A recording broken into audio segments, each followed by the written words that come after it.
Hi hello ನಮಸ್ತೆ ಎಲ್ಲರಿಗೂ ಇನ್ಫಾರ್ಮೇಡಿಯಾ ಜಗತ್ತು ಚಾನಲಿನ ಮತ್ತೊಂದು ವಿಡಿಯೋಗೆ ಸ್ವಾಗತ ಸುಸ್ವಾಗತ. ಸ್ನೇಹಿತರೆ, ಎಲ್ಲರೂ ಹೇಗಿದ್ದೀರಾ? ಎಲ್ಲರೂ ಚೆನ್ನಾಗಿದ್ದೀರಾ ಅಂದ್ಕೊಂಡಿದ್ದೀನಿ. ನಾನು ಕೂಡ ತುಂಬಾ ಚೆನ್ನಾಗಿದ್ದೀನಿ. ಎಲ್ಲರೂ ಚೆನ್ನಾಗಿದ್ದೀರಾ ಅಂದ್ಕೊಂಡು ಭಾವಿಸ್ಕೊಂಡು ಇವತ್ತಿನ ಒಂದು ವಿಡಿಯೋನ ಶುರು ಮಾಡಿಬಿಡೋಣ. ಇವತ್ತಿನ ಒಂದು ವಿಡಿಯೋದಲ್ಲಿ ಮೇಷರಾಶಿಯವರಿಗೆ ಸ್ನೇಹಿತರೆ ಸಾಕಷ್ಟು ಬದಲಾವಣೆಗಳನ್ನು ಜುಲೈ 8ರಿಂದ ನೋಡಲಿದ್ದೀರಿ. ಯಾವುದರ ಬಗ್ಗೆ ಮುನ್ನೆಚ್ಚರಿಕೆಗಳನ್ನು ತೆಗೆದುಕೊಳ್ಬೇಕು, ಏನೆಲ್ಲ ಅದೃಷ್ಟದ ಫಲಗಳನ್ನು ಮೇಷರಾಶಿಯವರು ಗಳಿಸಲಿದ್ದೀರಿ, ಅದು ನಿಮ್ಮ ವ್ಯಾಪಾರದಲ್ಲಿ, ವ್ಯವಹಾರದಲ್ಲಿ, ಹಣಕಾಸಿನಲ್ಲಿ, ವೃತ್ತಿ ಜೀವನದಲ್ಲಿ, ಉದ್ಯೋಗದಲ್ಲಿ ಏನೆಲ್ಲ ಬದಲಾವಣೆಗಳನ್ನು ಗ್ರಹಗಳು ಸೂಚಿಸಲಿದೆ ಅನ್ನೋದನ್ನ ಕಂಪ್ಲೀಟಾಗಿ ತಿಳಿಸ್ಕೊಡ್ತಾ ಹೋಗ್ತೀನಿ. ಇದನ್ನೆಲ್ಲ ಮೇಷರಾಶಿಯವರು ಕಂಪ್ಲೀಟಾಗಿ ಮಾಹಿತಿಯನ್ನು ತಿಳ್ಕೋಬೇಕು ಅಂದರೆ ಎಲ್ಲೂ ಕೂಡ ವಿಡಿಯೋನ ಸ್ಕಿಪ್ ಮಾಡಬಾರ್ದು. ಅಂದರೆ ವಿಡಿಯೋನ ಕಟ್ ಮಾಡಿ ಓಡಿಸ್ಕೊಂಡು ನಾವು ನೋಡ್ತೀರಾ, ಇದು ಫುಲ್ ಇನ್ಫಾರ್ಮೇಷನ್ ಅರ್ಥ ಆಗಲ್ಲ. ಸೊ ಹಾಗಾಗಿ ಎಲ್ಲ ವಿಡಿಯೋದಲ್ಲೂ ತಿಳಿಸ್ತಾ ಇರ್ತೀನಿ. ಮೊದಲಿಂದ ಕೊನೆ ತನಕ ಸಂಪೂರ್ಣವಾಗಿ ವಿಡಿಯೋವನ್ನು ವಾಚ್ ಮಾಡಿ. ವಿಡಿಯೋದಲ್ಲಿ ಒಳ್ಳೆಯ ಮಾಹಿತಿ ಸಿಕ್ಕಿದ್ದಲ್ಲಿ ದಯವಿಟ್ಟು ವಿಡಿಯೋಗೊಂದು ಲೈಕ್ ಕೊಟ್ಟು, ಇನ್ನೂ ನನ್ನ ಚಾನಲ್ನ ಸಬ್ಸ್ಕ್ರೈಬ್ ಮಾಡ್ಕೊಂಡಿಲ್ಲ ಅಂದರೆ ಇನ್ಫಾರ್ಮೇಡಿಯಾಗೆ ಸಬ್ಸ್ಕ್ರೈಬ್ ಆಗಿ ನಿಮ್ಮ ಅಭಿಪ್ರಾಯಗಳನ್ನು ಕಮೆಂಟ್ ಬಾಕ್ಸಲ್ಲಿ ತಿಳಿಸಬಹುದು. ಯಾರೆಲ್ಲ ಸಬ್ಸ್ಕ್ರೈಬ್ ಮಾಡಿಕೊಂಡು ಪ್ರತಿನಿತ್ಯ ವಿಡಿಯೋ ವಾಚ್ ಮಾಡ್ತಿದ್ದೀರಾ ಅಂಥವರಿಗೆ ಥ್ಯಾಂಕ್ ಯು ಸೋ ಮಚ್ ಅಂತ ಹೇಳ್ತಾ ವಿಡಿಯೋದ ಕಡೆ ಗಮನ ಕೊಟ್ಬಿಡೋಣ. ಸ್ನೇಹಿತರೆ, ಮೇಷರಾಶಿಯವರಿಗೆ ಅಂತ ಏನಿಲ್ಲ, 12 ರಾಶಿ ಚಕ್ರದ ಜನರಿಗೆ ಸಾಕಷ್ಟು ಬದಲಾವಣೆಗಳು ಕಂಡುಬರಲಿದೆ. ಅದು ನಿಮ್ಮ ವ್ಯಾಪಾರ, ವ್ಯವಹಾರದಲ್ಲಿ, ವೃತ್ತಿ ಜೀವನದಲ್ಲಿ, ಉದ್ಯೋಗದಲ್ಲಿ ಏನೆಲ್ಲ ಬದಲಾವಣೆಯನ್ನು ನೋಡಲಿದ್ದೀರಿ, ಯಾವುದರ ಬಗ್ಗೆ ಮುನ್ನೆಚ್ಚರಿಕೆಗಳನ್ನು ತೆಗೆದುಕೊಳ್ಬೇಕು ಅನ್ನೋದನ್ನ ಕಂಪ್ಲೀಟಾಗಿ ತಿಳಿಸ್ಕೊಡ್ತಾ ಹೋಗ್ತೀನಿ. ಎಲ್ಲೂ ಕೂಡ ಸ್ಕಿಪ್ ಮಾಡ್ದಾನೆ ಕೊನೆಯ ತನಕ ವಾಚ್ ಮಾಡಿ. ಕಮೆಂಟ್ ಬಾಕ್ಸಲ್ಲಿ ಓಂ ನಮಃ ಶಿವಾಯ, ಓಂ ನಮಃ ಶನೀಶ್ವರಾಯ ನಮಃ ಅಂತ ಕಮೆಂಟ್ ಮಾಡಿ. ಶನಿದೇವರ ಅನುಗ್ರಹದಿಂದ ನಿಮ್ಮ ಜೀವನದಲ್ಲಿರುವಂತಹ ಸಮಸ್ಯೆಗಳು ಕ್ರಮೇಣವಾಗಿ ಕಡಿಮೆಯಾಗಲಿ ಅಂತ ಕೇಳ್ಕೊತಾ ವಿಡಿಯೋದ ಕಡೆ ಗಮನ ಕೊಡ್ತಾ ಹೋಗೋಣ ಬನ್ನಿ. ಹೌದು, ಸಾಕಷ್ಟು ಬದಲಾವಣೆಯನ್ನು ನೋಡಲಿರುವಂತಹ ಮೇಷರಾಶಿಯವರಿಗೆ ಈ ತಿಂಗಳಲ್ಲಿ ಸ್ನೇಹಿತರೆ ನಿಮ್ಮ ವೃತ್ತಿ, ವ್ಯಾಪಾರ, ವ್ಯವಹಾರದಲ್ಲಿ ಸಾಕಷ್ಟು ಬದಲಾವಣೆಗಳನ್ನು ಸೂಚಿಸಿರುವ ಕಾರಣ ವ್ಯಾಪಾರ ವ್ಯವಹಾರದ ಬಗ್ಗೆ ಸ್ವಲ್ಪ ಎಚ್ಚರಿಕೆ ವಹಿಸಬೇಕಾಗುತ್ತದೆ. ಸಣ್ಣ ಪುಟ್ಟ ವಿಚಾರಗಳಿಗೆ ಸ್ನೇಹಿತರೆ ಸಾಕಷ್ಟು ಬದಲಾವಣೆಯನ್ನು ನೀಡಲಿರುವಂತಹ ಗ್ರಹಗಳು ಸ್ನೇಹಿತರೆ ಸಣ್ಣ ಪುಟ್ಟ ವಿಚಾರದಲ್ಲಿ ದೊಡ್ಡ ಮನಸ್ತಾಪಗಳು ಕಂಡು ಬರಬಹುದು. ಸೊ ಹಾಗಾಗಿ ಅದರ ಬಗ್ಗೆ ಎಚ್ಚರಿಕೆ ವಹಿಸ್ತಾ ಹೋಗಿ. ಇನ್ನು ಒಟ್ಟಾರೆಯಾಗಿ ಹೇಳಬೇಕು ಅಂದರೆ ಮೇಷರಾಶಿಯವರಿಗೆ ಸ್ನೇಹಿತರೆ ಗ್ರಹಗಳ ಸಂಚಾರ ಪ್ರಭಾವ ಹೇಗಿರಲಿದೆ ಅಂದರೆ, ಕಟಕ ರಾಶಿಯಲ್ಲಿ ಗುರುವು 4ನೇ ಮನೆಯನ್ನು ಬೆಂಬಲಿಸುತ್ತಾನೆ. ಕಟಕ ರಾಶಿಯಲ್ಲಿ ಗುರುವು ಮನೆ, ಆಸ್ತಿ, ವಾಹನಗಳು ಮತ್ತು ಆಂತರಿಕ ಶಾಂತಿಯನ್ನು ಬಲಪಡಿಸುತ್ತದೆ. ಇದು ಜುಲೈ 2026ರ ಪ್ರಮುಖ ರಕ್ಷಣಾತ್ಮಕ ಅಂಶವಾಗುತ್ತದೆ. ಮಂಗಳವು 2ನೇ ಮನೆಯನ್ನು ಸಕ್ರಿಯಗೊಳಿಸುತ್ತದೆ. ವೃಷಭ ರಾಶಿಯಲ್ಲಿ ಮಂಗಳವು ಆದಾಯ, ಮಾತು ಮತ್ತು ಕುಟುಂಬದ ಹಣಕಾಸುಗಳಿಗೆ ಶಕ್ತಿಯನ್ನು ತರುತ್ತದೆ. ಆದರೆ ಅದಕ್ಕೆ ಸ್ವಲ್ಪ ತಾಳ್ಮೆ ಮತ್ತು ಎಚ್ಚರಿಕೆಯ ಮಾತು ಕೂಡ ಬೇಕಾಗುತ್ತದೆ. 12ನೇ ಮನೆಯನ್ನು ಶನಿ ಪರೀಕ್ಷಿಸುತ್ತಾನೆ. ಮೀನ ರಾಶಿಯಲ್ಲಿ ಶನಿ ಸಂಚಾರ ಖರ್ಚುಗಳು, ವಿದೇಶ ಸಂಪರ್ಕಗಳು, ನಿದ್ರೆ, ಪ್ರತ್ಯೇಕತೆ ಮತ್ತು ಆಧ್ಯಾತ್ಮಿಕ ಹಿಂತೆಗೆದುಕೊಳ್ಳುವಿಕೆಗೆ ಸಂಬಂಧಿಸಿದ ವಿಷಯಗಳಲ್ಲಿ ಶಿಸ್ತನ್ನು ಕೇಳುತ್ತಾನೆ. ನಿರಂತರ ಪ್ರಯತ್ನದ ಮೂಲಕ ನಿಧಾನ ಪ್ರಗತಿ ಇನ್ನೂ ಸಾಧ್ಯ. 5ನೇ ಮನೆಯ ಮೇಲೆ ಕೇತುವಿನ ಪ್ರಭಾವ ಬೀರುತ್ತದೆ. ಸಿಂಹ ರಾಶಿಯಲ್ಲಿರುವ ಕೇತು ಶಿಕ್ಷಣ, ಮಕ್ಕಳು, ಸೃಜನಶೀಲತೆ ಮತ್ತು ಬುದ್ಧಿವಂತಿಕೆಯಲ್ಲಿ ನಿರ್ಬಂಧ ಅಥವಾ ಅನಿಶ್ಚಿತತೆಯನ್ನು ಸೃಷ್ಟಿಸಬಹುದು. ಆಧ್ಯಾತ್ಮಿಕ ಅಭ್ಯಾಸ ಮತ್ತು ಶಾಂತ ನಿರ್ಧಾರಗಳು ಸಹಾಯವನ್ನು ಮಾಡಲಿದೆ. ಜುಲೈ 2026 ಮೇಷರಾಶಿಯವರಿಗೆ ಪ್ರಾಯೋಗಿಕ ಮತ್ತು ಪರಿವರ್ತನಾಶೀಲ ತಿಂಗಳು. 4ನೇ ಮನೆಯಲ್ಲಿ ಗುರುವಿನ ಬಲವಾದ ಬೆಂಬಲ ಸಿಗುತ್ತದೆ. ಇದು ಮನೆ, ಆಸ್ತಿ, ವಾಹನಗಳು ಮತ್ತು ಆಂತರಿಕ ಶಾಂತಿಗೆ ಸಂಬಂಧಿಸಿದೆ ವಿಷಯಗಳನ್ನು ಸುಧಾರಿಸುತ್ತಾ. ಅದೇ ಸಮಯದಲ್ಲಿ 2ನೇ ಮನೆಯಲ್ಲಿ ಮಂಗಳವು ನಿಮ್ಮನ್ನು ಸಕ್ರಿಯ, ನೇರ ಮತ್ತು ಕೆಲವೊಮ್ಮೆ ತಾಳ್ಮೆ ಇಲ್ಲದವರನ್ನಾಗಿ ಮಾಡುತ್ತದೆ. 12ನೇ ಮನೆಯಲ್ಲಿ ಶನಿಯು ಆತುರದ ನಿರ್ಧಾರಗಳಿಗಿಂತ ನಿಧಾನ ಮತ್ತು ಸ್ಥಿರವಾದ ಕೆಲಸ ಉತ್ತಮ ಎಂದು ನಿಮಗೆ ನೆನಪಿಸುತ್ತದೆ. ಈ ತಿಂಗಳು ಪ್ರಗತಿಯನ್ನು ನೀಡಬಹುದು, ಆದರೆ ನೀವು ಧೈರ್ಯ ಮತ್ತು ತಾಳ್ಮೆಯನ್ನು ಸಂಯೋಜಿಸಿದಾಗ ಮಾತ್ರ ಫಲಿತಾಂಶಗಳು ಸ್ಥಿರವಾಗಿರುತ್ತದೆ ಸ್ನೇಹಿತರೆ. ಅದೇ ರೀತಿ ಹಣಕಾಸಿನ ಬಗ್ಗೆ ಹೇಳೋದಾದರೆ ಏನೆಲ್ಲ ಬದಲಾವಣೆಯನ್ನು ಮೇಷರಾಶಿಯ ವ್ಯಕ್ತಿಗಳು ನೋಡಲಿದ್ದೀರಿ ಅಂದರೆ, ಆದಾಯದ ಅರಿವು ಸುಧಾರಿಸುತ್ತದೆ. ಆದರೆ ಕಠಿಣ ಮಾತು ಅಥವಾ ಕೌಟುಂಬಿಕ ಭಿನ್ನಾಭಿಪ್ರಾಯವು ಹಣಕಾಸಿನ ವಿಷಯಗಳಿಗೆ ತೊಂದರೆ ಉಂಟು ಮಾಡಬಹುದು. ಗುರುವು ರಕ್ಷಣೆ ಮತ್ತು ಉತ್ತಮ ತೀರ್ಪನ್ನು ತರುತ್ತಾನೆ. ವಿಶೇಷವಾಗಿ 4ನೇ ಮನೆಗೆ ಸಂಬಂಧಿಸಿದ ವಿಷಯಗಳಲ್ಲಿ ಸ್ಥಿರವಾದ ಕೆಲಸದ ಮೂಲಕ ಆದಾಯವು ಸುಧಾರಿಸಬಹುದು. ಆದರೆ ಖರ್ಚುಗಳನ್ನು ಬರೆದಿಟ್ಕೊಳ್ಬೇಕು ಮತ್ತು ನಿಯಂತ್ರಿಸಬೇಕು. ಪುರಾವೆಗಳಿಲ್ಲದೆ, ಊಹಾತ್ಮಕ ನಿರ್ಧಾರಗಳಿಲ್ಲದೆ, ಭಾವನಾತ್ಮಕ ಖರೀದಿಗಳಿಲ್ಲದೆ ಸಾಲ ನೀಡಿರುವುದನ್ನು ತಪ್ಪಿಸಿ. ಅದು ಸ್ನೇಹಿತರೆ ಕುಟುಂಬದವರಾಗಬಹುದು, ಸ್ನೇಹಿತರಾಗ್ಬೋದು ಅಥವಾ ಹೊರಗಿನವರಾಗ್ಬೋದು. ಆದಷ್ಟು ಸಾಲ ನೀಡುವುದನ್ನು ತಪ್ಪಿಸಬೇಕಾಗುತ್ತದೆ. ನೀವು ಆಸ್ತಿ, ವಾಹನ, ಶಿಕ್ಷಣ, ಪ್ರಯಾಣ ಅಥವಾ ವ್ಯಾಪಾರ ಹೂಡಿಕೆಯನ್ನು ಯೋಚಿಸುತ್ತಿದ್ದರೆ ಅಂತಿಮಗೊಳಿಸುವ ಮೊದಲು ಆಯ್ಕೆಗಳನ್ನು ಎಚ್ಚರಿಕೆಯಿಂದ ಹೋಲಿಕೆಯನ್ನು ಮಾಡಿ ಅಥವಾ ಪರಿಶೀಲಿಸಿದ ನಂತರವೇ ಸ್ನೇಹಿತರೆ ಅಂತಿಮಗೊಳಿಸುವುದು ಉತ್ತಮ. ಯಾವುದೇ ನಿರ್ಧಾರವನ್ನು ಆತುರದಿಂದ ತೆಗೆದುಕೊಳ್ಬೇಡಿ, ಇದರಿಂದ ಸಮಸ್ಯೆಗಳು ಉದ್ಭವಿಸಬಹುದು. ಇನ್ನು ವ್ಯಾಪಾರ, ಸ್ವಯಂ ಉದ್ಯೋಗದ ಬಗ್ಗೆ ಹೇಳೋದಾದರೆ ಮೇಷರಾಶಿಯವರಿಗೆ ಈ ತಿಂಗಳು ವಾಸ್ತವಿಕ ಯೋಜನೆಗಾಗಿ ಬಳಸಬೇಕು. ಗುರುವು ಮನೆ, ಆಸ್ತಿ, ವಾಹನಗಳು ಮತ್ತು ಆಂತರಿಕ ಶಾಂತಿಯ ಮೂಲಕ ಬೆಳವಣಿಗೆಗೆ ಬೆಂಬಲ ನೀಡಿದರೆ, ಬುಧನ ಚಲನೆಯು ಚರ್ಚೆಗಳು, ಕಾಗದ ಪತ್ರಗಳು ಮತ್ತು ಮಾತುಕತೆಗಳನ್ನು ಸುಧಾರಿಸುತ್ತದೆ.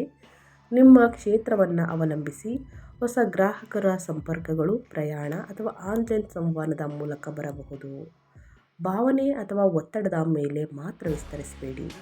ಮಂಗಳವು ನಿಮಗೆ ಆತ್ಮವಿಶ್ವಾಸವನ್ನು ನೀಡಬಹುದು, ಆದರೆ ಶನಿಯು ದಸ್ತಾವೇಜೀಕರಣ, ಬಜೆಟ್ ನಿಯಂತ್ರಣ ಮತ್ತು ತಾಳ್ಮೆಯನ್ನು ಕೇಳುತ್ತದೆ.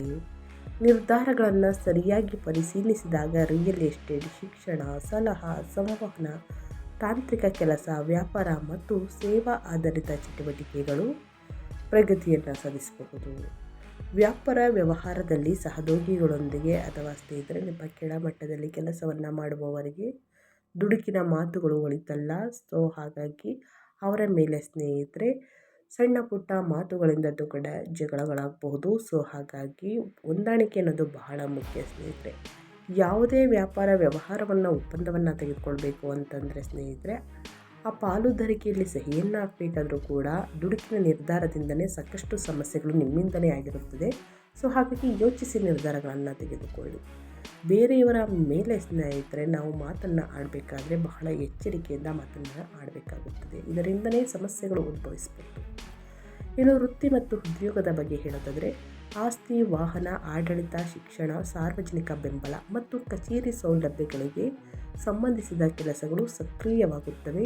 ತಿಂಗಳ ಮಧ್ಯದ ನಂತರ ಹಿರಿಯರ ಬೆಂಬಲ ಸುಧಾರಿಸಬಹುದು.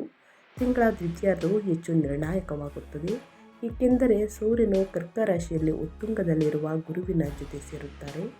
ಮೇಷರಾಶಿಯವರಿಗೆ ಇದು 4ನೇ ಮನೆಯನ್ನು ಸಕ್ರಿಯಗೊಳಿಸುತ್ತದೆ. ಆದ್ದರಿಂದ ಮನೆ, ಆಸ್ತಿ, ವಾಹನಗಳು ಮತ್ತು ಆಂತರಿಕ ಶಾಂತಿಗೆ ಸಂಬಂಧಿಸಿದ ವೃತ್ತಿ ನಿರ್ಧಾರಗಳು ಮುಖ್ಯವಾಗುತ್ತವೆ. 2ನೇ ಮನೆಯಲ್ಲಿ ಮಂಗಳ ಗ್ರಹವು ಧೈರ್ಯ ಮತ್ತು ವೇಗವನ್ನು ನೀಡುತ್ತದೆ. ಆದಾಗ್ಯೂ ಹಿರಿಯರು, ಕ್ಲೈಂಟ್ಗಳು ಅಥವಾ ಸಹೋದ್ಯೋಗಿಗಳೊಂದಿಗೆ ಕಠಿಣವಾಗಿ ಮಾತನಾಡುವುದನ್ನು ಆದಷ್ಟು ತಪ್ಪಿಸಿ. 12ನೇ ಮನೆಯಲ್ಲಿ ಶನಿಯ ಸ್ಥಾನವು ಕೆಲವು ಫಲಿತಾಂಶಗಳನ್ನು ವಿಳಂಬಗೊಳಿಸಬಹುದು, ಆದರೆ ಇದು ನಿಮಗೆ ಹೆಚ್ಚು ಪ್ರಬುದ್ಧ ಕೆಲಸದ ಮಾದರಿಯನ್ನು ನಿರ್ಮಿಸಲು ಸಹಾಯವನ್ನು ಮಾಡಲಿದೆ. ಒಟ್ಟಾರೆಯಾಗಿ ವ್ಯಾಪಾರ ವ್ಯವಹಾರದಲ್ಲಿ, ವೃತ್ತಿಯಲ್ಲಿ, ಹಣಕಾಸಿನಲ್ಲಿ ಏನೆಲ್ಲ ಬದಲಾವಣೆಯನ್ನು ನೋಡಲಿದ್ದೀರಿ ಅಂತ ಕಂಪ್ಲೀಟಾಗಿ ತಿಳಿಸ್ಕೊಟ್ಟಿದ್ದೀನಿ. ಇನ್ನು ನಿಮ್ಮ ಹೆಲ್ತ್ ಬಗ್ಗೆ ಹೇಳೋದಾದರೆ, ಆರೋಗ್ಯ ಮತ್ತು ಯೋಗಕ್ಷೇಮದ ಬಗ್ಗೆ ಹೇಳೋದಾದರೆ ನಿದ್ರೆ, ಪಾದಗಳು, ಕಣ್ಣುಗಳು ಅಥವಾ ಆಸ್ಪತ್ರೆ ಸಂಬಂಧಿತ ಖರ್ಚುಗಳಿಗೆ ಕಾಳಜಿ ಅಗತ್ಯ. ಮಂಗಳ ಗ್ರಹವು ಶಾಖ, ಕಿರಿಕಿರಿ ಮತ್ತು ಚಟಪಟಿಕೆಯನ್ನು ಹೆಚ್ಚಿಸಬಹುದು. ಆದ್ದರಿಂದ ಅನಿಯಮಿತ ಆಹಾರ, ಹೊರಗಿನ ತಿಂಡಿ ತಿನಿಸುಗಳನ್ನು, ಜಂಕ್ ಫುಡ್ಡನ್ನು ಆದಷ್ಟು ಅವಾಯ್ಡ್ ಮಾಡಬೇಕಾಗುತ್ತದೆ. ಇದರಿಂದ ನಿಮ್ಮ ಆರೋಗ್ಯದಲ್ಲಿ ಸಾಕಷ್ಟು ಏರುಪೇರನ್ನು ನೋಡಬೇಕಾಗುತ್ತದೆ. ಕೋಪ ಮತ್ತು ಅತಿಯಾದ ಕೆಲಸವನ್ನು ತಪ್ಪಿಸಿ ಸ್ವಲ್ಪ ವಿಶ್ರಾಂತಿಯನ್ನು ಪಡೆಯಬೇಕಾಗುತ್ತದೆ. ನಿರ್ಲಕ್ಷ್ಯ ಪಟ್ಟಂತಹ ಸಮಸ್ಯೆಯನ್ನು ಮುಂದೂಡಬಾರದು ಎಂದು ಶನಿ ಗ್ರಹ ಸೂಚಿಸುತ್ತಿದೆ. ನಿಯಮಿತ ನಿದ್ರೆ, ವಾಕಿಂಗ್, ಪ್ರಾಣಾಯಾಮ ಮತ್ತು ಸರಳ ಆಹಾರವು ಸಹಾಯವನ್ನು ಮಾಡಲಿದೆ. ಇನ್ನು ಸಣ್ಣ ಪುಟ್ಟ ದೊಡ್ಡ ಸಮಸ್ಯೆ ಏನೇ ಬಂದರೂ ಕೂಡ ತಕ್ಷಣ ವೈದ್ಯರನ್ನು ಭೇಟಿಯಾಗಿ ತಡ ಮಾಡದೆ ವೈದ್ಯಕೀಯ ಸಲಹೆಯನ್ನು ಅನುಸರಿಸಿ. ಈಗಾಗಲೇ ದೀರ್ಘಕಾಲದ ಸಮಸ್ಯೆಗಳು ಇದ್ದರೆ ಸ್ನೇಹಿತರೆ ತಡ ಮಾಡದೆ ವೈದ್ಯಕೀಯ ಸಲಹೆಯನ್ನು ಅನುಸರಿಸುವುದು ಬಹಳ ಮುಖ್ಯ. ತಡರಾತ್ರಿಯಲ್ಲಿ ವಾಹನವನ್ನು ಅತಿ ವೇಗವಾಗಿ ಚಾಲನೆ ಮಾಡಬೇಡಿ, ಇದರಿಂದ ಗಾಯಗಳನ್ನು ಗ್ರಹಗಳು ಸೂಚಿಸುತ್ತಿದೆ. ಮೆಟ್ಟಿಲನ್ನು ಹತ್ತಬೇಕಾದ್ರೆ ಕಾಲು ಜೋಪಾನ ಸ್ನೇಹಿತರೆ, ನಿಧಾನವಾಗಿ ಹೋಗೋದು ಬಹಳ ಮುಖ್ಯ. ಇಳಿಬೇಕಾದ್ರೆ ಹತ್ತಬೇಕಾದ್ರೆ. ಇನ್ನು ಜಿಮ್ಮಲ್ಲಿ ಸ್ನೇಹಿತರೆ ಲಿಫ್ಟಿಂಗನ್ನು ಮಾಡಬೇಕಾದ್ರೂ ಕೂಡ ಸಾಕಷ್ಟು ಸಮಸ್ಯೆಗಳು ಕೈಕಾಲಿಗೆ ಬೀಳುವಂತಹ ಚಾನ್ಸಸ್ ಇರುತ್ತದೆ. ಇದರ ಬಗ್ಗೆ ಎಚ್ಚರಿಕೆ ವಹಿಸಿ. ಗ್ರಹಗಳ ಸೂಚನೆಯ ಪ್ರಕಾರ ನಿಮ್ಮ ಹೆಲ್ತ್ ಬಗ್ಗೆ ಗಮನವಿರಲಿ. ಯಾವುದೇ ಸಣ್ಣ ಪುಟ್ಟ ಸಮಸ್ಯೆಗಳು ಬಂದರೂ ತಕ್ಷಣ ವೈದ್ಯನನ್ನು ಸಂಪರ್ಕಿಸಿ ಕೊಡುವಂತಹ ಸಲಹೆಯನ್ನು ಅನುಸರಿಸಿ. ಕುಟುಂಬ ಮತ್ತು ವೈಯಕ್ತಿಕ ಸಂಬಂಧಗಳ ಬಗ್ಗೆ ಹೇಳೋದಾದರೆ ಮನೆಯ ವಿಷಯಗಳು ಸುಧಾರಿಸುತ್ತವೆ ಮತ್ತು ಆಸ್ತಿ ಅಥವಾ ವಾಹನದ ಬಗ್ಗೆ ಚರ್ಚೆಗಳು ಮುಂದುವರಿಯಬಹುದು. ತಿಂಗಳ ಆರಂಭದಲ್ಲಿ ಶುಕ್ರ ರಾಶಿ ಬದಲಾವಣೆಯಾಗುವುದರಿಂದ ಭಾವನಾತ್ಮಕ ಉಷ್ಣತೆ ಹೆಚ್ಚಾಗುತ್ತದೆ. ಆದರೆ 5ನೇ ಮನೆಯಲ್ಲಿ ಕೇತು ಶಿಕ್ಷಣ, ಮಕ್ಕಳು, ಸೃಜನಶೀಲತೆ ಮತ್ತು ಬುದ್ಧಿವಂತಿಕೆಗೆ ಸಂಬಂಧಿಸಿದ ವಿಷಯಗಳಲ್ಲಿ ದೂರ ಅಥವಾ ಗೊಂದಲವನ್ನು ಉಂಟು ಮಾಡಬಹುದು. ಮೃದುವಾಗಿ ಮಾತನಾಡಿ ಮತ್ತು ಪ್ರತಿಯೊಂದು ಸಣ್ಣ ವಿಷಯವನ್ನು ಚರ್ಚೆಯಾಗಿ ಪರಿವರ್ತಿಸಬೇಡಿ. ನೀವು ಮೊದಲು ಆಲಿಸಿ ನಂತರ ಪ್ರತಿಕ್ರಿಯಿಸಿದಾಗ ವೈವಾಹಿಕ ಮತ್ತು ಕುಟುಂಬ ಸಾಮರಸ್ಯವು ಸುಧಾರಿಸುತ್ತದೆ. ಒಟ್ಟಾರೆಯಾಗಿ ಹೇಳಬೇಕು ಅಂದರೆ ಅಡಚಣೆಯಿಂದ, ತೊಂದರೆಯಿಂದ, ಗೊಂದಲದಿಂದ ಉಂಟು ಹೋಗಿದ್ದಂತಹ ಶುಭ ಕಾರ್ಯಗಳು ಮನೆಯಲ್ಲಿ ಮತ್ತೆ ಪ್ರಾರಂಭಗೊಳ್ಳಲಿದೆ. ಇದು ಮನೆಯಲ್ಲಿ ಸುಖ ಸಂಪತ್ತು ಹೆಚ್ಚಳವಾಗಲಿದೆ ಅಂತಲೇ ಹೇಳಬಹುದು. ಇದರಿಂದ ಖುಷಿ, ನೆಮ್ಮದಿ ಸಿಗಲಿದೆ. ಇನ್ನು ಮನೆಯಲ್ಲಿ ಹಣಕಾಸಿನ ವಿಚಾರಕ್ಕೆ ಸ್ನೇಹಿತರೆ ಮನಸ್ತಾಪಗಳು ಉಂಟಾಗಿತ್ತು, ಅದು ಕೂಡ ಸ್ನೇಹಿತರೆ ಬಗೆಹರಿಯಲಿದೆ. ಇದು ಒಂದು ಸಿಹಿ ವಿಚಾರ ಅಂತಲೇ ಹೇಳಬಹುದು.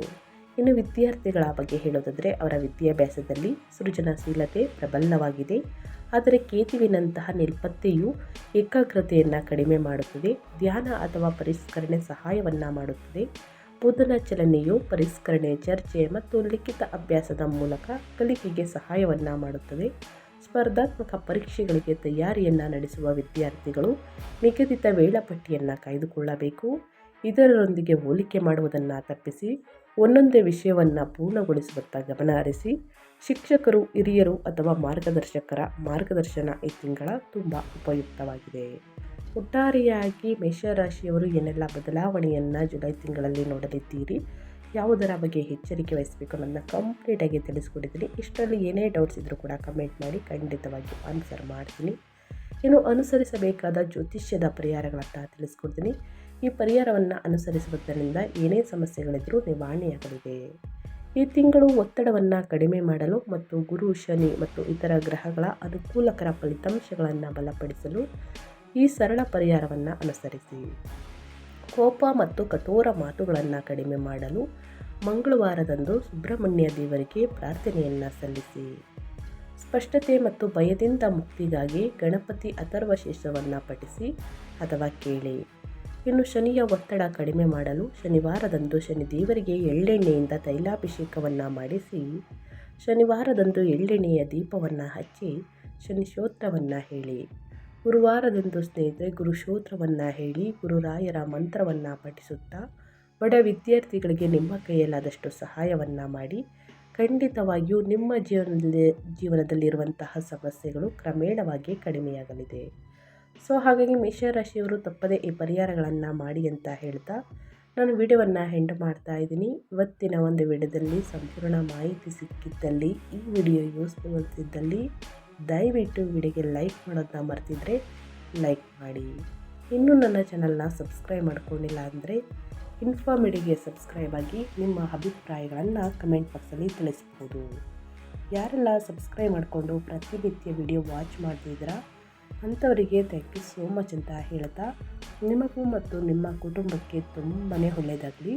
ಮತ್ತೊಂದು ವಿಡಿಯೋ ಜೊತೆ ಮತ್ತೊಂದು ಹೊಸ ಭವಿಷ್ಯದಲ್ಲಿ ಸಿಗ್ತೀನಿ. Thank you for watching. ವೀಕ್ಷಕರೇ, ನಿಮ್ಮ ಜೀವನದಲ್ಲಿ ಏನೇ ಸಕಲ ಸಮಸ್ಯೆಗಳು ಇದ್ದರೂ ಕೂಡ ಸ್ಕ್ರೀನ್ ಮೇಲೆ ಕಾಣುತ್ತಿರುವಂತಹ ನಮ್ಮ ಗುರುಜಿಗಳ ನಂಬರ್ ಆದಂತಹ ಪಂಡಿತ್ ಶ್ರೀ ಶಂಕರ್ ನಾರಾಯಣ್ ಗುರುಜಿ ನಂಬರ್ಗೆ ಒಮ್ಮೆ ಕರೆ ಮಾಡಿ.